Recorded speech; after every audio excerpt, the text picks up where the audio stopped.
कैसे हुआ था राधा का जन्म।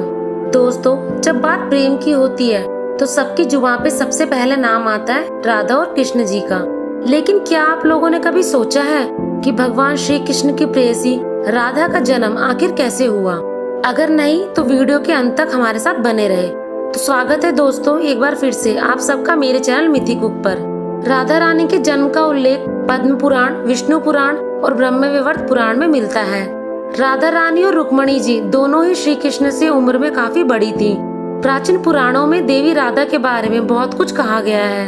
तो चलिए जानते हैं राधा रानी के जन्म और उनके माता पिता से जुड़ी कुछ बातें। पद्म पुराण की माने तो राधा रानी वृषभानु नामक वैश्य की पुत्री थी। उनकी माता का नाम कीर्ति था, जिस कारण उनका नाम वृषभानु कुमारी पड़ा। बरसाना देवी राधा के पिता वृषभानु का निवास स्थान था। कुछ लोगों का मानना है कि राधा रानी का जन्म यमुना के पास स्थित रावल नामक ग्राम में हुआ था, लेकिन उसके बाद वे बरसाना नामक गांव में रहने लगे थे। लेकिन ज्यादातर मानते हैं कि उनका जन्म बरसाना में ही हुआ था। इतना ही नहीं, देवी राधा के जन्म को लेकर बहुत सारी मान्यताएं भी हैं। धर्म ग्रंथों के अनुसार देवी राधा का जन्म भाद्रपक्ष मास के शुक्ल अष्टमी को हुआ था और आज हम लोग उस दिन को राधा अष्टमी के नाम से मनाते हैं। और तो और ऐसा भी कहते हैं कि निर्ग पुत्र नरेश सुचंद्र और पितरों की मानसी पुत्री कलावती ने 12 सालों तक तप करके ब्रह्मदेव को प्रसन्न करके राधा रानी को पुत्री के रूप में प्राप्त करने का वरदान लिया। इसी के फलस्वरूप द्वापर युग में ये दोनों राजा वृषभानु और रानी कीर्ति के नाम से जन्मे और रानी कीर्ति के गर्भ से राधा रानी का जन्म भाद्रपक्ष की शुक्ल अष्टमी को हुआ था। वहीं अगर हम ब्रह्मवैवर्त पुराण की माने तो देवी राधा रानी भगवान श्री कृष्ण के साथ गोलोक में रहती थी। एक बार राधा रानी की अनुपस्थिति में भगवान श्री कृष्ण अपनी दूसरी पत्नी नीरजा के साथ विहार कर रहे थे। उसके बाद देवी राधा को ये बात पता चली और वह वहां आ गई। जब देवी राधा रानी ने ये सब कुछ देखा तो वह भगवान श्री कृष्ण को उल्टा सीधा बोलने लगी। उसके बाद देवी नीरजा वहां से नदी बनकर बह गई। तभी श्री कृष्ण के सेवकों और मित्र दामा को राधा रानी का यह व्यवहार सही नहीं लगा। उसके बाद दामा ने देवी राधा को भला बुरा कहा, जिससे क्रोधित होकर राधा रानी ने उनको श्राप दिया और कहा कि अगले जन्म में तुम शंखचूड़ नामक राक्षस बनोगे। उसके बाद दामा भी क्रोधित हुए। उन्होंने राधा रानी को श्राप दिया कि तुम पृथ्वी लोक पे मनुष्य रूप में जन्म लोगी और 100 सालों तक भगवान श्री कृष्ण के वियोग को सहन करोगी।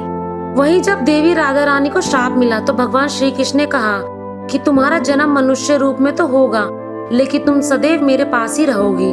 और यह भी कहा कि आपको गोकुल में राजा वृषभानु और रानी कीर्ति के गर्भ से जन्म लेना होगा और वहाँ तुम्हारा विवाह रायण नामक एक वैश्य से होगा और सांसारिक रूप से तुम रायण की ही पत्नी कहलाओगी और रायण मेरा ही अंश होगा।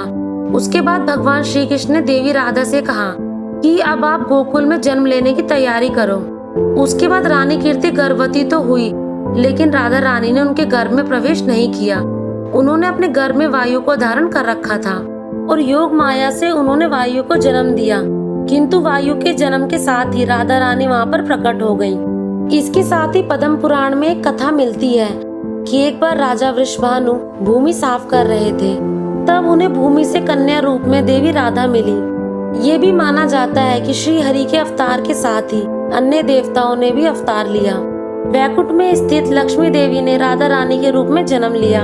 यह भी कहा जाता है कि राजा वृषभानु को एक सुंदर शीतल तालाब में कमल में एक कन्या मिली थी और वह उसे घर ले आए, लेकिन वह दिव्य कन्या आँख खोलने को तैयार ही नहीं थी।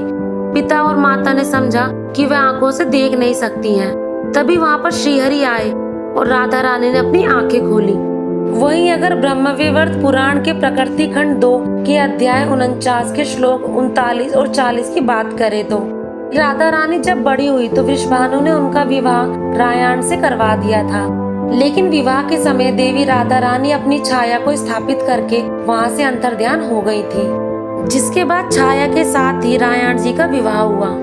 इसी श्लोक में इसके आगे बताया गया है कि माता यशोदा का रायण सगा भाई था, जो गोलोक में श्री कृष्ण जी का अंशभूत गोप और धरती लोक में कृष्ण जी का मामा था।